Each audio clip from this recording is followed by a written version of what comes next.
Good afternoon, everybody, and welcome to today's session of Roznama. Today is the 2nd of May, and we have fairly very light newspaper today because mostly all of them are a continuation from yesterday. And also, we have one particular article which is on repeats, which is the Komagata Maru incident. Because I believe that yesterday maybe it was in some other newspaper, and the same article has been in the other one today. All right, okay. Now, the first one is on the US and Iran peace agreements. Now, as of now, no peace agreement has been brokered between the two countries. Why? Because none of them are, are stooping out or backing off from their respective demands. All right. Now, Donald Trump has just issued the statement that he is not satisfied with Iran's latest proposal to end the war. However, what are the proposals of which he is not satisfied? That has not been outlined. Okay. So we don't know the details of the proposals, but we just know that Donald Trump is not satisfied with everything that Iran has to offer. The second thing is that we do know the fair basis of it, that Iran is, basically demanding that Iran is not to give up its nuclear capabilities, is not to give up its nuclear ambitions. And giving up of nuclear ambitions has been one of the reasons, or has been one of the demands of the United States of America. We did see that Mujtaba Khamenei, he had issued a statement just a few days back saying that Iran is not going to give up its nuclear ambitions, and also Iran has demanded that all the economic embargoes and sanctions that had been put on Iran since 1979 would have to be removed. All right, they have to be lifted off by the United States of America. So these are demands from Iran. So maybe the US president is talking about these only, but we don't know in detail. All right. Then we also saw a few days back that there was a ceasefire between Israel and Lebanon also in the war. But now Israel has undertaken strikes on Lebanon again. Why? Because Hezbollah does not wish to negotiate. All right. The same in the Hindu also. All right, then the next is that GST collection has hit a new record, and in April the total amount of GST collection was 2.43 lakh rupees, and last year in April the collection was 2.23 lakh rupees. So it is an increase of 8.7%. All right, so GST, certain basics about the goods and services taxes is that it was brought in through the 101st Constitution Amendment Act of 2016, and it was implemented on 1st of July 2017. All right, 1st of July 2017. The tax is a destination-based tax in the sense that it sought to do away with all the intermediary taxes, all the taxes that were in between. These taxes were removed, and now we only have one tax at the end, that is undertaken. Then also it has been divided into central GST, SGST, and integrated GST. All right. Other than that, because it is a constitution amendment, we saw 2-3 articles that were included. One of the most important ones was Article 279A, which calls for the provision of establishment of a GST council. All right. Then the GST council is headed by the finance minister in India. So presently we have Nirmala Sitharaman, who is heading the GST council. All right. Now, when the GST reforms were brought in, then we had a total of 5 tax slabs in the sense tax rates. So we had 0%, then we had 5%, then we had 12%, 18%, and 28%. All right. Then last year we got GST 2.0. As per GST 2.0, these 5 slabs were reduced, and as of now we have 10% tax slab, we have 5% of tax slab, and we have 18% of tax slab. All right. So all the goods that were in the 12% tax bracket has been reduced to 5%. All that was in 28% has been in 18%. All right. And other than this, a new tax slab has been introduced under GST 2.0, and it is a 40% tax slab. So 40% is for sin goods and luxury goods, goods like tobacco, alcohol, etc., which and other luxury items which basically the rich classes afford. All right. So do keep all of this information in mind. It is important. Last year in the CLAT exam, in the legal section, you did get a question on the new GST tax slabs. All right. Okay. Then this particular article is that in the last 7 years, since the abrogation of Article 370, which was abrogated in 2019, this has been the Home Minister's first visit to Ladakh, and it is here that he has addressed the Union Territory of Ladakh, called Ladakh and the people of Ladakh as the nation's first line of defense, specifically when it comes to China. All right. So why was this imperative? Is only because we did see major protests in Ladakh that were happening. What were these protests for? Because the Ladakh people, they had 4 basic demands. One was that they wanted to have a separate public service commission for Ladakh. This was number 1. Then we had another where they said that they wanted inclusion in the 6th schedule, and this inclusion in the 6th schedule was to be given with respect to statehood. All right. So they wanted statehood, and along with statehood, they wanted to be included in the 6th schedule. And another demand was 2 seats in the Lok Sabha to Ladakh. All right. So after the abrogation of Article 370 in 2019, actually Ladakhis were one group in Jammu and Kashmir who welcomed the abrogation of Article 370, because now they felt that more recognition would be given to the needs, rights and aspirations of the people of Ladakh, and they were happy about this. Therefore, they put 4 demands in front of the Union Ministry, and they said that they wanted their own public service commission, which is given. They said that they wanted 2 seats in the Lok Sabha. This was given. Now, they had 2 other demands where they said that they wanted statehood for Ladakh, and along with statehood, they wanted incorporation in the 6th schedule. So, these demands till now have not been met.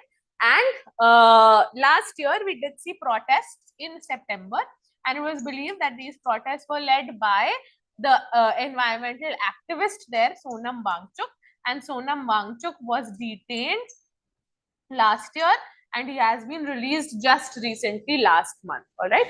After all of these upheavals, now the Union Home Minister is visiting Ladakh. All right.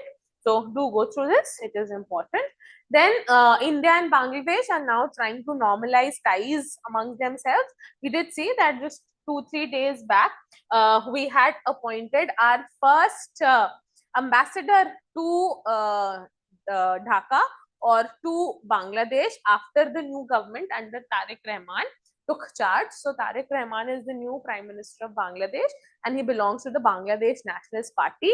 Now, the 2 countries, Bangladesh's Foreign Affairs Minister, both of them, the 2 countries are continuously working on normalizing of ties between India and Bangladesh. Now, why this is important, or why the ties between India and Bangladesh are not as good anymore, is simply because last year, Bangladesh saw massive protests known as the July Revolution, after which the former Prime Minister of Bangladesh, Sheikh Hasina, she was ousted and she fled Bangladesh, and she's been in exile in India, and she sought asylum in India. The people of Bangladesh, the court of Bangladesh, they have been demanding for her return to Bangladesh, because as per the Bangladeshi Court of Arbitration or Justice, she has been sentenced to death by that particular court, by the Bangladesh Criminal Court, for undertaking a massive suppression of the Protestants, which resulted in killings of a large number of protesting people. Okay.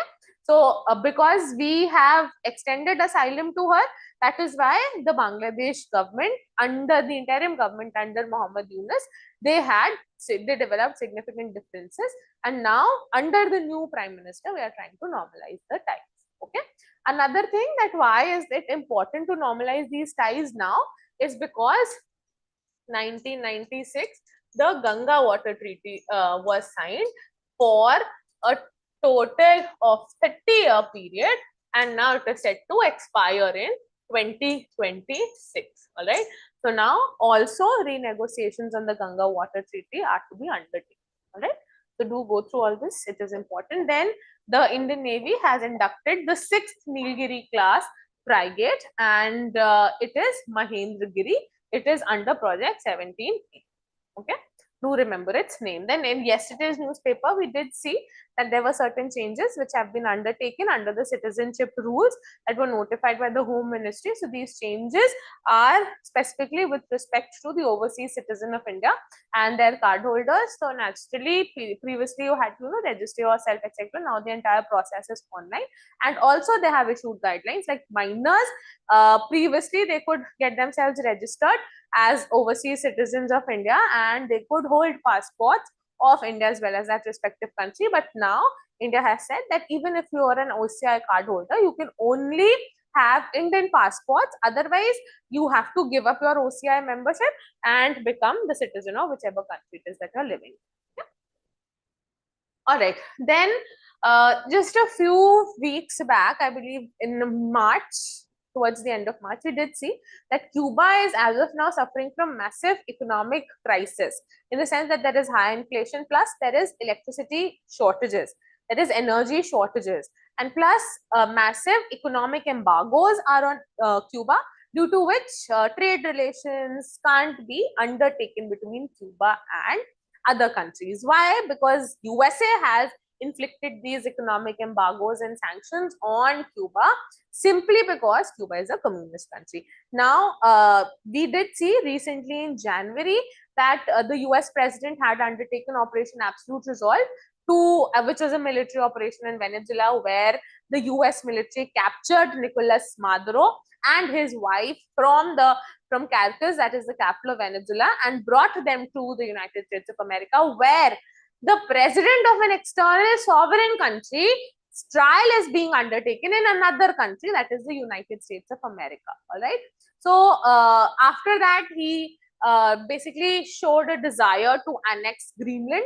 And after Greenland, he actually started pointing fingers towards Cuba, that Cuba may be next. All right. So now we see that the Donald Trump regime of United States has undertaken further sanctions and threatened further sanctions on the Cuban government just to further weaken the government. All right. So only because the government is a communist government does not go down well with the president of the United States. Now for editorial, it was all a continuation from yesterday. So I've just highlighted it. You all can go through it. It gives you a in-depth detail as to the exit of Abu Dhabi, that is UAE, from OPEC. And at this particular critical point, it just gives you a good history of UAE joining OPEC and the entire provisions pertaining to the same. Then the Komagata Maru incident, yesterday I believe it was from the Hindu.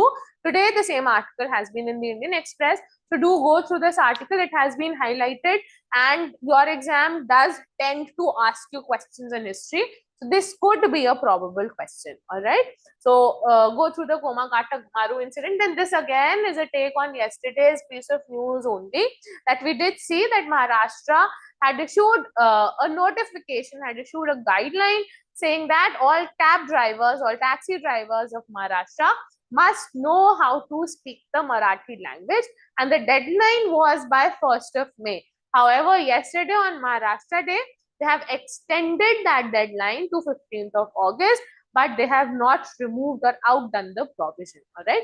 So the article is a take on how it hinders the unity and diversity of India, hinders fundamental rights under Article 19 of the Constitution and also Article 21 of the Constitution. Then coming to news in brief, now we did see that after the onset of the war between Iran and the United States of America, Iranian football team had withdrawn its candidature and participation in the FIFA World Cup. Why did this happen? Because this year, the FIFA World Cup is to be hosted by the United States of America along with Mexico and Canada. So, Iran had given an alternative, did suggest an alternative where Iran said that Iran is willing to play the game if Iranian matches are held maybe in Mexico, etc. The president of FIFA, that is Gianni Infantino, he did say that it is his decision which will be final whether he permits Iran to withdraw from the game or not. So he has issued a statement saying that Iran would be a part of FIFA World Cup, because sports is one thing which is supposed to be neutral, and sports is one thing which binds the countries irrespective of their geopolitical constraints and differences. So that is why I think that it is our responsibility to foster peace, and it is our responsibility to bring people and nations together, and that is what exactly we are going to do by not permitting Iran to exit from the game. But then again, we have to wait for Iranian response, and it could be Iran's own decision as well, rather than that of the president of FIFA. Okay? Then a one-liner information that you must keep in mind, that Sikkim has become the first state in the country where the judiciary has become paperless. All right, paperless in the sense that all of their decisions, verdicts, paperwork has now become e-paperwork or digital paperwork. Okay, then just wanted to flag NIA for you. The NIA stands for National Investigation Agency, and it is this particular agency which investigates into terror-related crimes. And this organization was established after the 26/11 Mumbai terror attacks. And so the terror attack happened in 2008. It was ideated through the National Investigation Agency Act of 2008, formally came into existence in 2009, and it is headquartered in New Delhi. Okay. So that is all for today's newspaper, and it was nice and light. Go through it, and happy reading. I'll see you all soon with the next one. Thank you.